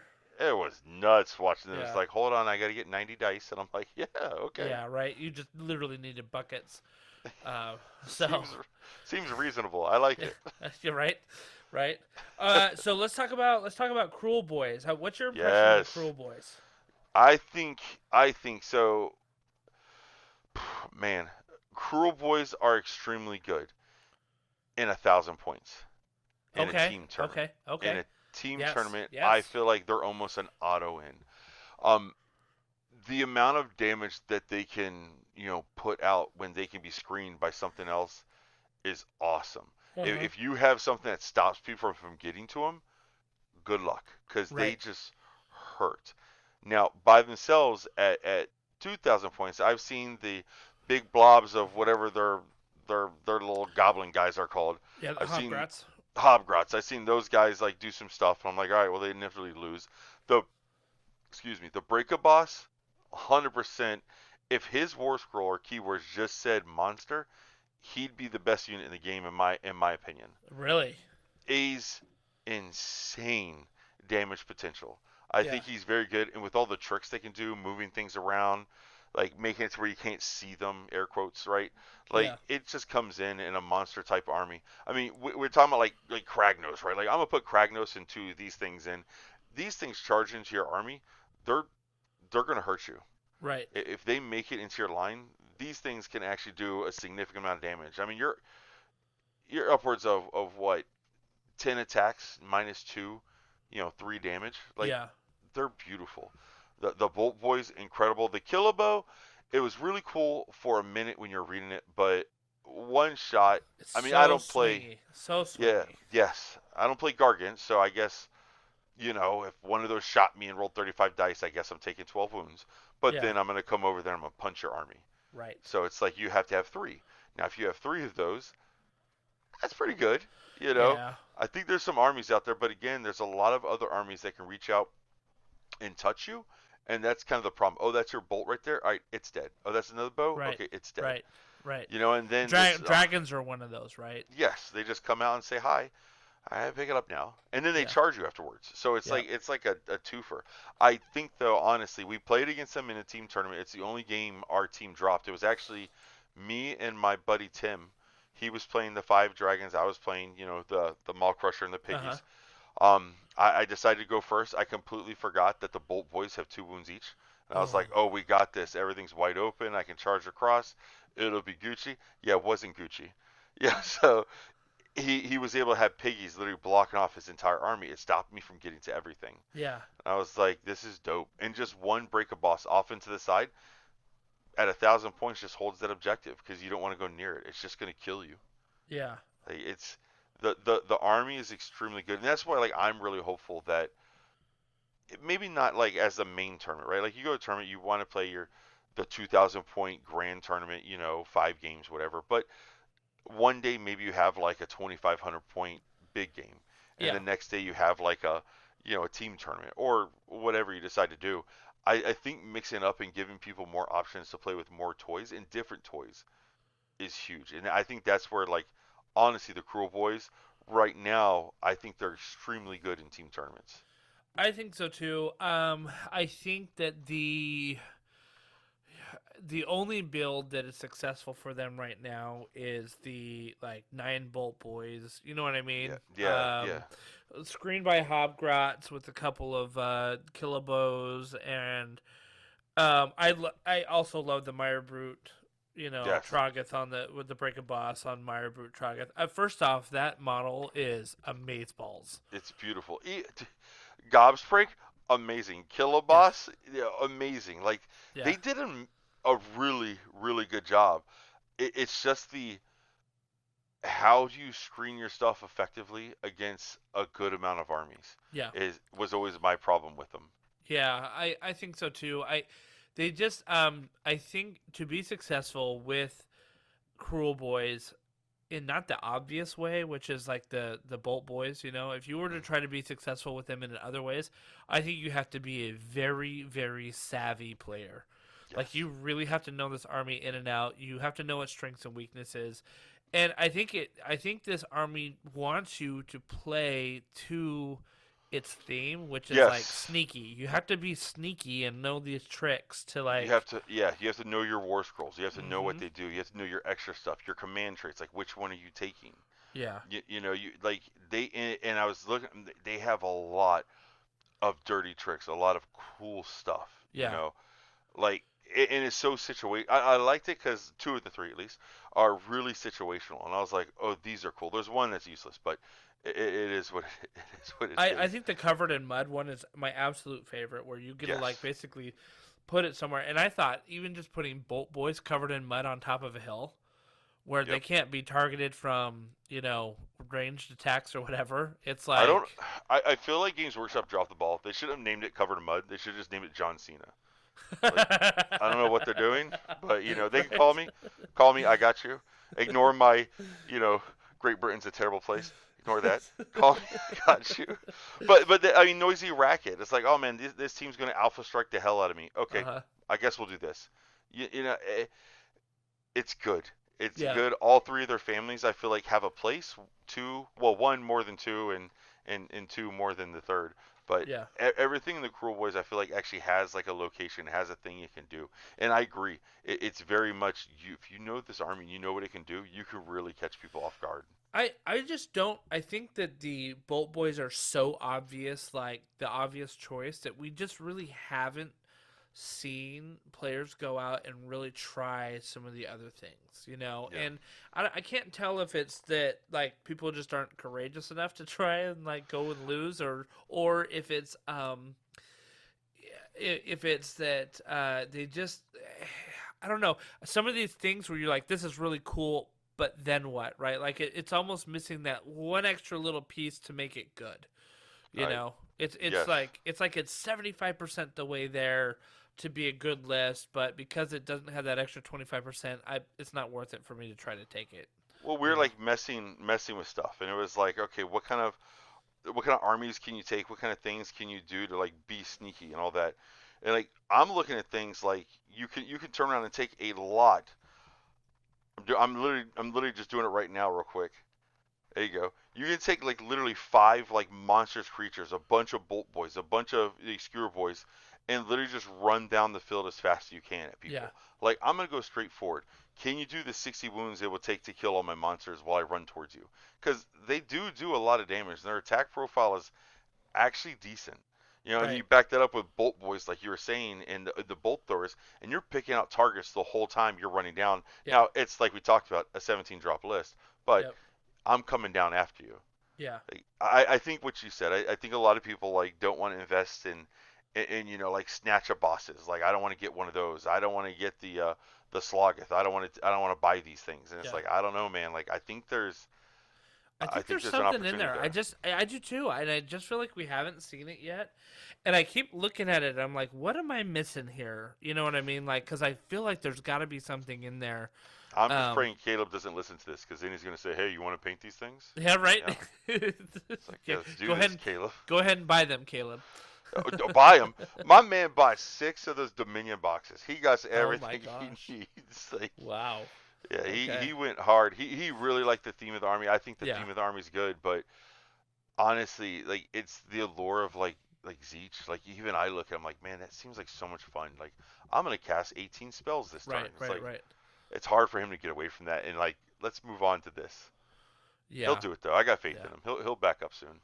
Well, speaking of spells, I think that the Cruel Boys have the best spells in the book. Yes. Like Yes, some of them are stupid amazing. I just don't think they have very good casters. No, they have no pluses. So you have to like literally, you have to get it off. Yeah. They have no casters, but their spells are really good. Yes.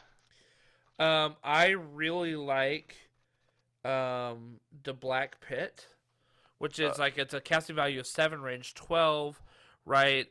You pick an enemy unit within range, and you roll a dice for each model in that unit for each 6. And for each other roll that is equal or greater to that unit's save characteristic, that Popping unit them off. suffers a mortal wound. It's So amazing. like that thing is ridiculous against Stormcast. It is, and with the You know? tricks, I mean, it's the tricks. It's like, okay, I need to deal with this. I'm gonna move to that thing that's outside of 9 of them. They can't see me. I go first. Boom, do the spell. Yeah. Like, it's so many trips. I mean, choking miss, I thought was pretty funny. Like, anything that manipulates people's attack profiles, Yeah. I think are very underused. Like, -1 to wound. It's like, hi, Yeah. instead of wound on 3, you're gonna wound on a 4. I mean, that's 16%. Like, Yeah. just Yeah. all right, cool. Check this out. Yeah, like anything that adjusts the amount of attacks people have, I think are amazing. Right. Yeah, definitely. Because like, there's so much out there that gives you like a +1 to attack, -1 to Yep. attack on your dice roll. That when you start messing with the wounds or with the attack characteristics, right? Like Bro, nasty hex. yeah, Like, it's just like, hi, no, you have no word save. Like, yeah, even sneaky. Like, honestly, all 4 of their spells, when you look at them, you're like, there's an actual use for all 4 of these spells.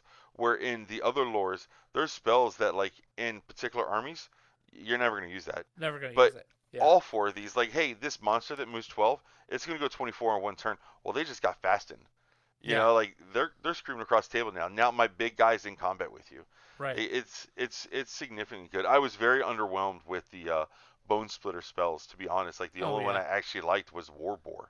Which is hilarious because you would think that the Bone Splitters would have the best spells, Yes. Yes. right? I But- think they have some of the best, like, scroll, like, battle scroll spells. Yeah, Like, yeah. those are incredibly good, but these, you hit the nail on the head. These are amazing. The Yeah. only one I think that holds a candle to them is Basham Lads, because Oh yeah. that spell is really awesome. So let's move into the Iron Jaws then, right? So this Alright. is your bread and butter, my friend. These are my peoples. Let me talk about the Basham Lads real quick because I told you I had my double Maw Crusher list, 6 piggies, 2 War Chanters, and a Shaman. And I put the Arcane Tome and Basham Lads on one of my Maw Crushers. That's a smart man. Yeah, so I mean that Basham Lad's casting value of 8, right? You get to add 1 to the wound rolls by all friendly Iron Jaws units that are wholly within 16 inches of the caster. So Yes. that's pretty amazing. Especially I had my brutes like right there with me, and the piggies weren't far away too. And so the brutes fighting the plague drones were like doing 2s and 2s, right? So.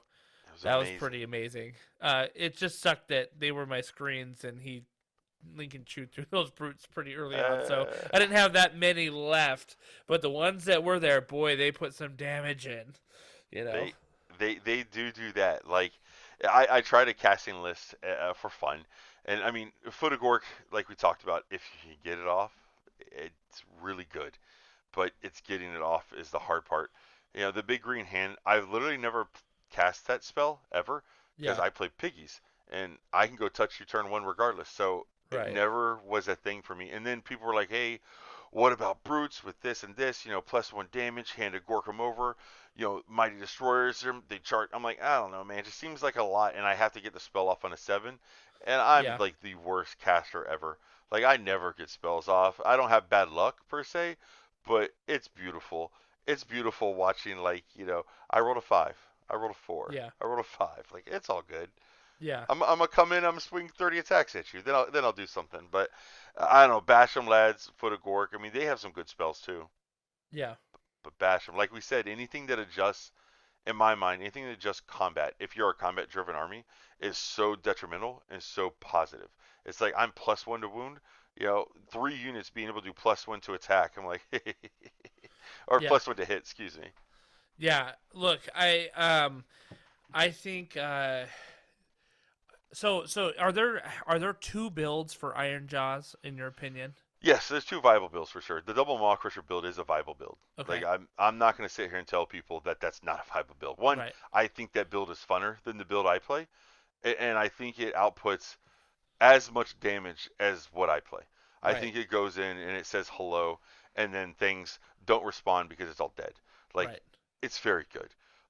My problem is I just, with Bellacore being out there, with Uh-huh. all these extra units now being out there with giants, being able to mighty destroyers 3 different things forward and not your Maul Crusher is funny. When you go forward with 3 units of pigs Yeah. and you sit back with your Maul Crusher because you're going second, right? Like you gave Yep. up the turn or whatever happened. Being able to go, I'm going to counterpunch after my piggies hit you with my Maul Crusher, or I'm going to type your entire army, lose the roll, you go second, and then I'm going to come in with my Maul Crusher. Yeah. Like, there's just waves to Iron Jaws where it feels like an actual cavalry charge, where, like, a lot of armies, you don't feel like the medieval cavalry charge. Like, here comes your piggies. Usually, if you know what you're doing, they come in and you'll kill a unit here and a unit here, and you're like, okay, maybe I didn't kill this one. They Right. swing back, and you're like, all right, you killed 2 pigs. My turn again. Here comes the Maul Crusher. Or I retreat these guys out, or I charge into something behind them because of the Bloodtooth's ability. Like, there's so much fun. And if there's things you're scared of, like Kragnos, for instance, he's a big thing that people are afraid of. I come in, I fight one of your small giants, or I fight this small unit, and then I charge again straight into Kragnos. Right. Kragnos don't get a swing. He takes impact hits, and now we roll and see, do I get to go again? Yeah. Like, there's just a lot to it that I think Iron Jaws has so many levels, and their WOG is the best WOG of the 3 of theirs. Yeah, definitely adding that extra rend and giving the Yeah. +1 to the charge is definitely pretty key. I played against Sons of Bahamut, and I completely tabled them in round 3 in no small part. I mean, I had 2 Maw Crushers, right?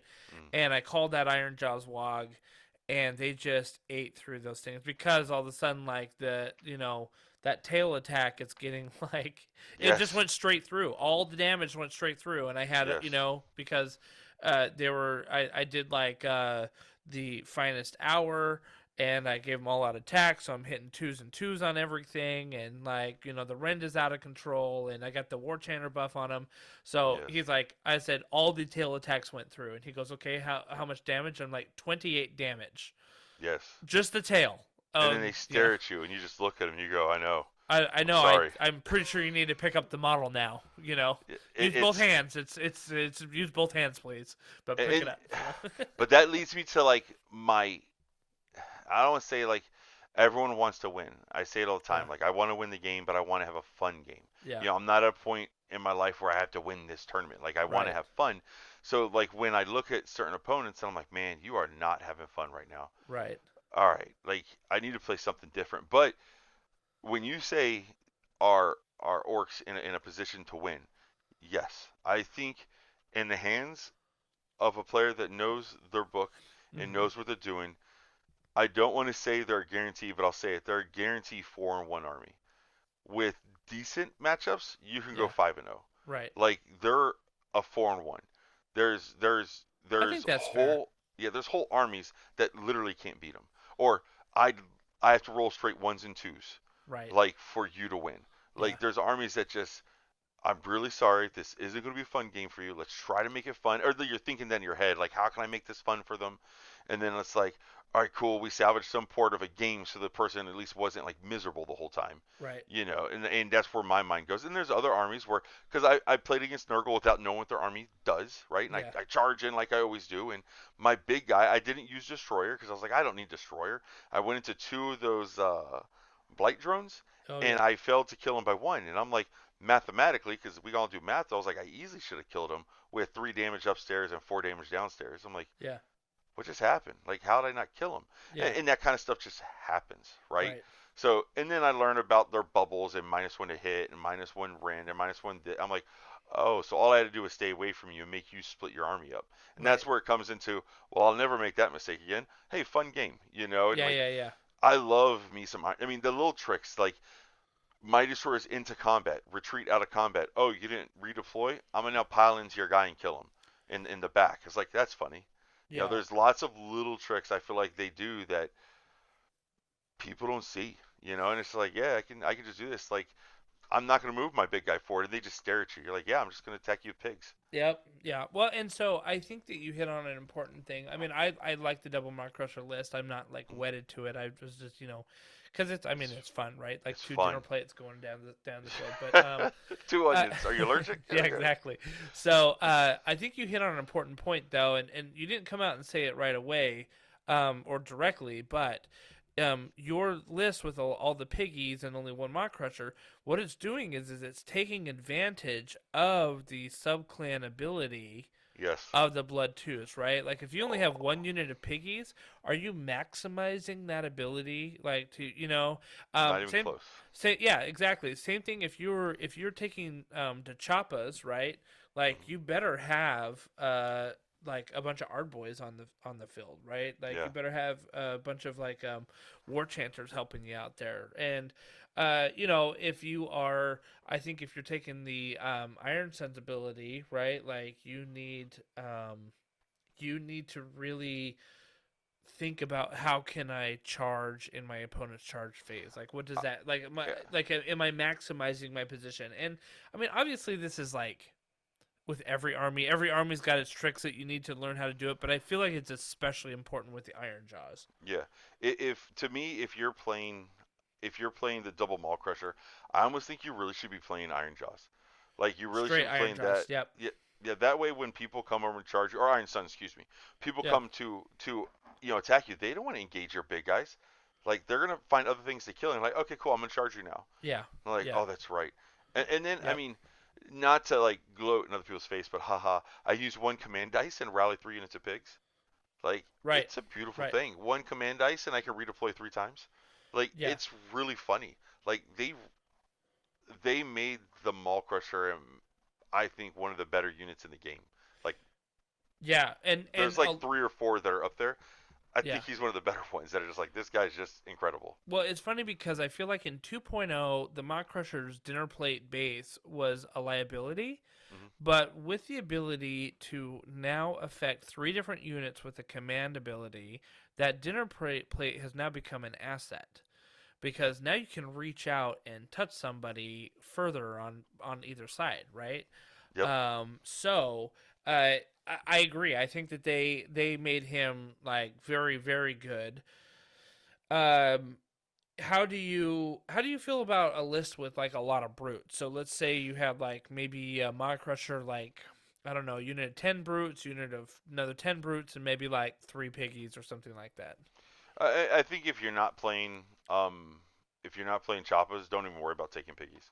Yeah. Like, I just, why take them? Like, if you're playing brutes, like, I can see like 1 large unit of brutes, your shaman, you're gonna send him across the table with Hand of Gork, then you're gonna fly your guy up with Fasten, Mighty Destroyer with that guy to send him up 5 inches closer. Yeah. Go in and tie up someone's entire line with 15 brutes, and you're gonna do so much damage. Yeah. The problem is like you're looking for that 7, or vice versa. I'm just going to take 2 or 3 units at 10 brutes. I'm gonna walk towards these objectives and go, okay, come on over and take the objective now. And It's like their War Scroll ability that lets them take objectives from yes, units that only have 1 wound is yes. hilarious to me. I've always been attracted to destruction. Like Yeah. I played Dark Elves originally because I just asked that guy. I was like, "What's the least played army?" And at the time, it was Dark Elves. Right? Yeah. They didn't have a new book. I was like, "All right, I'll play Dark Elves." And then we went to Orcs and Goblins, and Caleb had great success with that. And then I went to Ogres, and I was like, "These guys are so much fun." And then as you play, because you're just a player, you learn about the factions and what they mean and what they do. And I fell in love with the thought of what Orcs are. Right? Yeah. They're just big slobbering behemoths that just want to crump as much as humanly possible. And it's like, I could so relate. That's pretty cool. Yeah. And that's like the brutes to me. The brutes just walking down the field, staring at their opponent like, all right, we're gonna fight soon. Get ready. Like I think they're super fun. I can see like a brute list with Kragnos would be pretty funny. I just think it'd be unnecessary because you already have Maul Crushers. So I don't know if you need Kragnos, but Right. I can see running a list of brutes. And then obviously, like you said, you're doing Choppa, so you're taking maybe 2 War Trainers. You save on a bunch of points there because you're not taking 3. Right. For Right. me, I really like the Fungal Cave Shaman because Yeah. I feel like orcs really like their command points. Yeah, And that they're Fungal definitely Cave command point Shaman, hungry. Yeah. Yeah, he hooks it up, baby. Like Yes, every he once in a does. while, you just smile and go, I got an extra one. Let's play. And he's a great model just to sit on a back objective. He's beautiful. I mean, he's Just 8 like hang wounds, out, 4 buddy. forward save. Here we go. Yeah, just hang Like, out, buddy. You're good. It's just chill right here. I oftentimes forget he's in the game. I'm like, oh, that's right. Hold on, I gotta make something a monster so I can get Savage Spearhead. Come here, you. Right? You're a monster. Go over there. It's like, Yeah. it's so clutch. I mean, honestly, I've gotten a lot of points just from that. Because you play Iron Jaws. Either you lose pretty much by turn 2, or you've won by turn 2. So then you spend the next 20 minutes talking out the game, and I think there's certain things we can do for tournaments to make them extremely competitive and really clean up the top tables. I'm not picking on nobody, but I've seen some stuff. I've seen some stuff. It's just like, yeah, that was rude. Like, there's a lot of people trying really hard, and you just gave that person all those points. Yeah. Why'd you do that? Yeah. And it's just like, I'm gonna walk this way. Because for me, like, I remember when I was young, and I get why they do it, because they want best sportsman votes and they want people to like them, but you're just like hurting everyone beneath you that's trying really hard to win. Yeah, yeah. All right. I don't know. There's a lot of cool stuff I think we can do as a community. I like the idea of like, if you don't get your grand strategy, I get a point. So Right. it stops people from wanting to just give it to you. Yeah, If for you sure. didn't get your battle tactic, I get a point. It Yeah. stops people from just giving it to you. Yeah, definitely. Like little things like that. Like it's like I think of like Magic, and most people don't play Magic, but like if I'm playing my game right here and you're playing a game next to me and I do something wrong, either by mistake or on purpose, it is your job to tell me or to call over a judge. Yeah. If you don't, you get banned or you get a point against you for not saying something. Right. Like, because I think the vast majority of mistakes are made honestly, where people are like, oh, I forgot about that. Oh, my war scroll changed. Oh, I forgot. Like, I don't think it's on purpose most of the time. And like Games Workshop does a good job of shifting stuff up and changing things. But at the same time, now I got to relearn my army. I got to relearn my war scrolls. Like, all right, cool. Yeah. I got to throw these away. These are no longer the war scrolls. Like, cool. Let's do this. So, I think, with the exception of the Cruel Boys, right, the biggest glaring issue, in my opinion, with Iron Jaws, and I mean, there's bigger glaring issues with Bone Splitters, but with Iron Jaws anyway, is lack of mortal wounds. So for me, it's lack of mortal wounds and choices. Okay. I have 7. Yeah. Let me make sure. Hold on.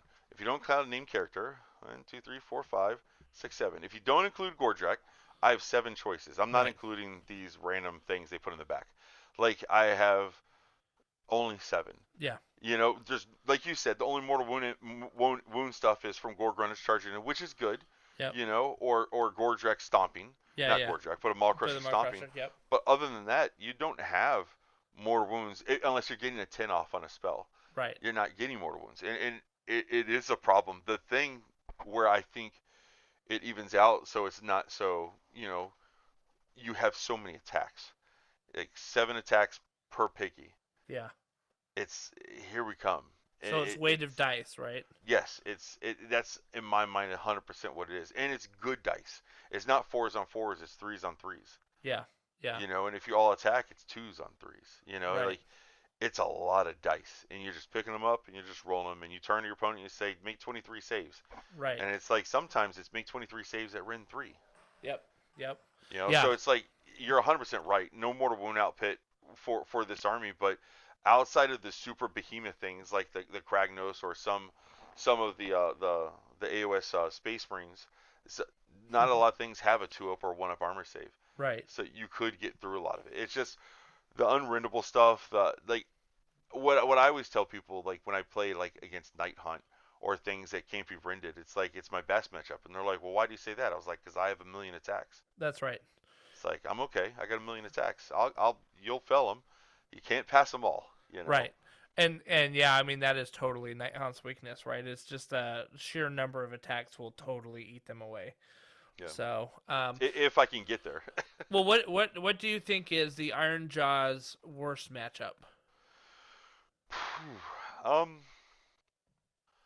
Right now, from what I've seen, I'd say a really strong Nurgle list. Yeah, I think so too. A really strong Nurgle list because they can. I think they can soak up Nurgle, the rend.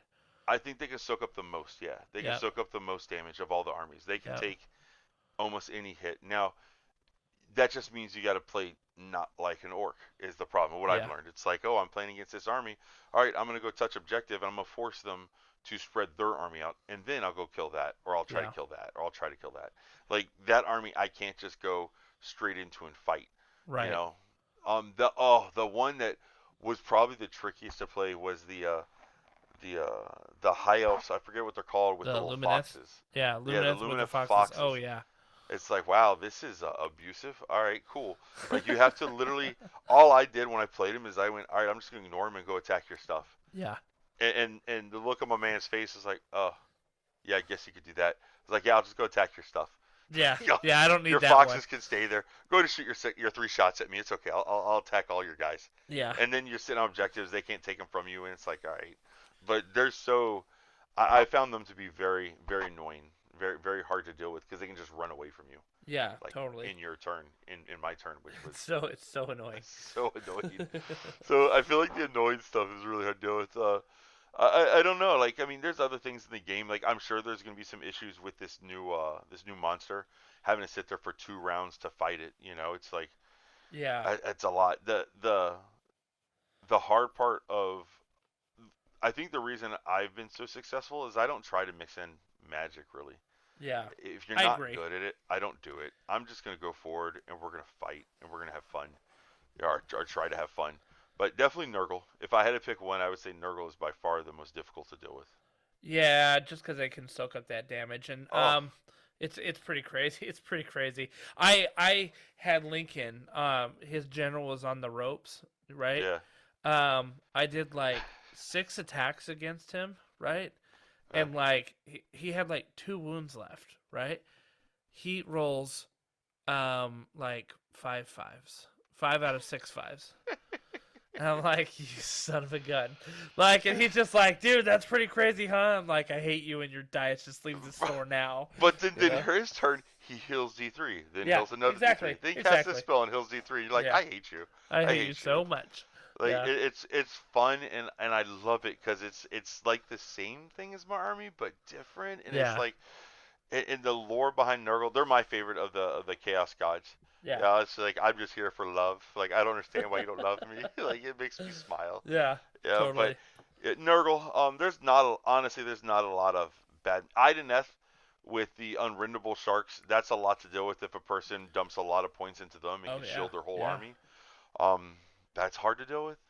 The thing about it, though, is like, I mean, I'm not discounting that. I totally agree with it. But the thing that's interesting is that their ability that like you have to shoot the closest model doesn't really Yeah. count like for Uh, us, because we only have like 2 shooters, which are or like maybe just one shooter, right? Of the Mod Crusher, the depending Maw on how many. Crusher. Like Yeah. that's it. So you're like, okay, I mean, I'm shooting it. It's right in front of me. So yeah, And I now I'm was gonna gonna say, charge it and his two brothers. Check this out. yeah, right. I mean, I mean, those shocker ills came out like they were gnarly. They did so much damage. Yeah. There's a lot of hard things for the army to deal with. I've only played against the dragons with my piggies twice, and both times it's what I keep telling people is like on averages when you shoot your mortal wounds at me and when you charge me, all right, you've killed 3 pigs, maybe 4. Uh-huh. I'm gonna do my little swings, but then that unit of 6 is gonna charge your unit of 4 and kill them all. Right. And if you focus everything on the Maul Crusher, which is what I want you to do, right? Yeah. People don't realize because now everything you have is right in front of me, so I don't need to use Mighty Destroyers. I don't Right. care. Right. You're here. So yeah, you kill my Maul Crusher. Cool. Now I'm gonna charge everything you have with 6 pigs. Everything you have is dead, and you have like 1 or 2 little dudes walking out there. And I just didn't understand people's people's telling me like, nah, man, it can crush you, and I'm like, dude, do you know how many wounds I have? Yeah. It's just wounds. Right. So I don't know. Like I've never been worried about them. The Giants, some of the tribes are super good with the Yeah. amount of damage they can output. Whew. So my buddy Yeah, Tom that's true. Long, we played and he rickrolled me with Taker Tribe or the one that makes it 3 flat damage. I was Oh like, yeah, yeah, yeah, that's nuts, dude. Because I fought Giants and they've never done damage to me. yeah, yeah. And then he goes, yeah, take 15. I'm like, well, that's 3 pigs. All right, that's for Yeah. one of your attacks. Like, all right. Right. Like, Right. it was cool. We had a fun game too. There's just been like, it's just been fun lately being able to play games. Like, hopefully me and you can meet up and we can play games when we go to Lincoln's again. Yeah, You definitely. know, like Yep.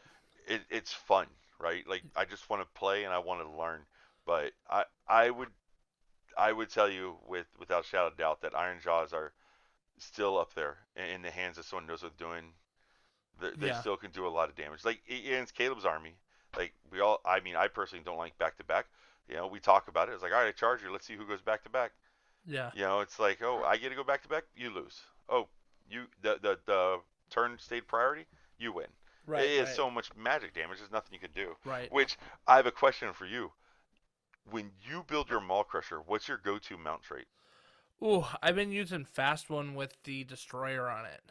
All right. That's my first one, and then my second one. I mean, I don't have a trait on it. It was using the arcane tome with the Basham lads, right? So Yeah, I've been playing Weirden for a while, and yeah, it never seems to be useful. It never seems like I actually like accomplish anything with it. yeah, So Caleb and Brian and Lincoln have been like, hey man, I think you should start taking Fasten. And I look at it not in terms of I get to go 36 inches beelining over there. I look at it in terms of I use Fasten to move forward, my destroyers move forward, yeah. and then I move backwards. Like I set up a redeploy, you redeploy some kind of way, and then I walk away, and here comes my piggies. I'm behind all my pigs now, and they Right. charge you. Right. Like I've been using it in like different types of ways to see, and it's probably not the right thing to do, but that's part of playing for fun. Yeah. You know, like let's figure this out. Like, is Stinky the thing? Is -1 to hit a good one? Like it could be. I don't know. Like Yeah. I mean, it only affects like melee weapons, right? Within like 3 inches Yeah. or something like that. But yeah. I've gone to fast one just because I think that having the threat of being able to go across the board changes the way people think about your Mock Crusher. It really does. You know, and I used Weirden a lot in 2.0. And it was okay, but I don't know. Like I just don't feel like it. I kind of have built it sort of. I know I took a shaman in my last one, but honestly, my last several builds have had no magic because I'm like, we're not really good at it, and it's like I'm not gonna unbind your spells where you're getting like +4 to cast, and so We're not. You're you right. know, so like, I why invest in it? I gave up on it. I mean, I was looking at Loudon for a while. I was like, that'd be kind of cool. But then I thought about it. And I was like, everything is in the one where you can't stomp them. Hunters of the Heartland. Yeah, Everything. So I'm Yeah. like, oh, never mind. Let's move on to Fasten. And that's what I've been playing the most lately is Fasten. yeah, Like trying to figure that out, see if I like it. And you're right. I'm gonna go 36 inches that direction. People are like, oh man, It's like, yeah, you really can't hide. Right. Go ahead and set your army up. Yep. And then they make a mistake and they don't hide. I'm like, you should always hide against Iron Jaws. Always take your stuff you need to keep alive and put them behind stuff. Right, Don't think exactly. this guy moves really fast, I'm screwed. Like, just hide it. Like, lose your core unit. You keep your main thing. You're good. Like, Yeah, right. the amount of people that I can see their face are just dejected. I'm like, bro, all you have to do is put that behind those guys, and I can't kill it. Yeah. Yeah, definitely. So much fun. It's so much fun, man. Yeah. Well, I like your assessment. I like your take. I do think that Iron Jaws is a 4-1 army right now, in the hands of a good general with good matchups, like easily 5-0, right? Yeah.